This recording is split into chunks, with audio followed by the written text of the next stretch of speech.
మాకు ట్రైన్ కింద కూర్చున్నప్పుడు మీకు ఫిక్స్డ్ వేతనం 18,000 చేస్తామని చెప్పింది రేవంత్ రెడ్డి. అది ఇప్పుడు అది అమలు చేయాలని నేను 18,000 నాకు ముఖ్యమంత్రిగా చేయండి, మా ప్రభుత్వం వచ్చిన తర్వాత 18,000 శాలరీ చేస్తా అని బూత్ మాటలు మాట్లాడిన రేవంత్ రెడ్డి గారికి కొంత సిగ్గుచేటు ఉండాలి.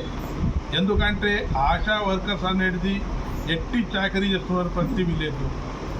ఏ గవర్నమెంట్ స్కీమ్స్ వచ్చినా, ఏ గవర్నమెంట్ వచ్చినా వాళ్ళు 4-5 వేల జీతాలకు విలేజ్లో డెలివరీ కేసెస్ అనుకోండి, ట్యాబ్లెట్స్ అనుకోండి, అన్ని విధాలుగా వీళ్ళు మన జనగణన అనుకోండి, అన్ని విధాలుగా వీళ్ళు ప్రభుత్వంకు సపోర్ట్ చేస్తూ వాళ్ళకు కడుపుకు పెట్టకముందు కడుపు చంపుతున్నారని తెలియజేస్తున్నాను.